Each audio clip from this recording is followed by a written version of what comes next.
Hi, I'm Michelle. I'm Kim. I'm Emily. My name is Bo. And I'm Creed, and this is Force and Torque.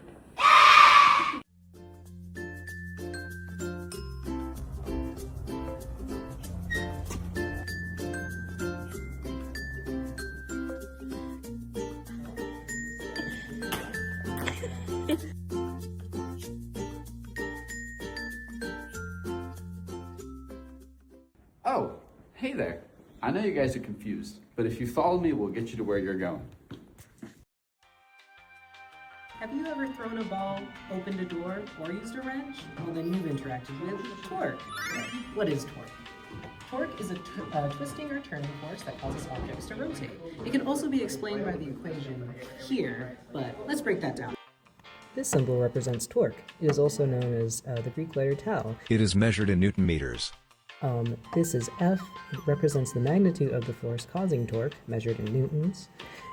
This theta is the angle between the moment arm and the force vector. Now, we'll explain more about the moment arm here in a second, but yeah. And R is the distance from the pivot point to the point where the force is applied. This is measured in meters. We'll also explain what the pivot point is here in a second. Most of these concepts are self-explanatory, but what is the pivot point and moment arm? Thankfully, I have Kim here to help me explain. The pivot point is the axis about which something can rotate. You can choose anything to be the pivot point, but it's easiest to pick a pivot point where an unknown force is acting, or where there's a hinge, like her shoulder. The moment arm is just the perpendicular distance from the force vector to the pivot point.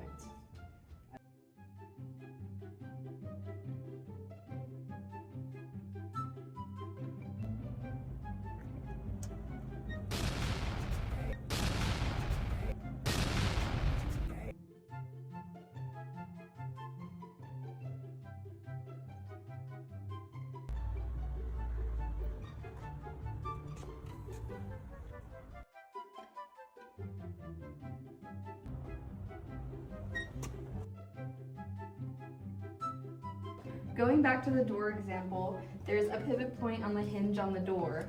And when I use a longer moment arm and I push, it's fairly easy to open the door. When I shorten the moment arm and I push with the same pivot point, it takes a lot more force to open this door. And that's why we open doors this way. On to the next example, back to the chair knob. So I'm gonna try to rotate this chair knob, and it's almost impossible. So Creed, can you help me? Sure.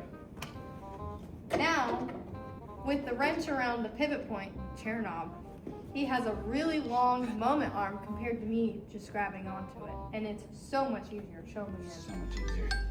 Look at that.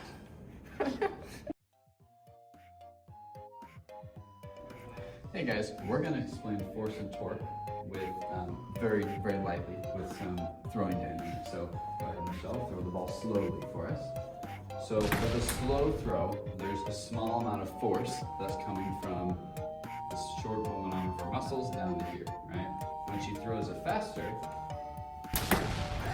more force is applied farther away, equaling more acceleration and more speed. And that's torque and throwing. Here is the next example.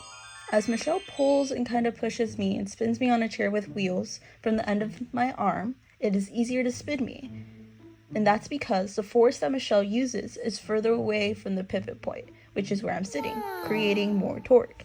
However, you can see when she pushes and pulls closer from the middle of my arm, the torque is smaller.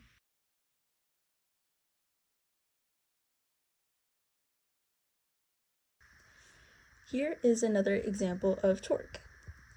As Creed kicked the soccer ball, the force from their foot made the ball accelerate forward and slightly upward. Because the kick didn't hit perfectly in the center, it added a bit of torque, which is why the ball also started to spin as it moved.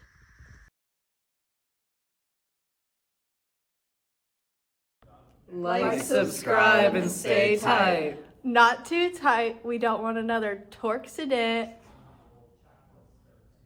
On that note, I'm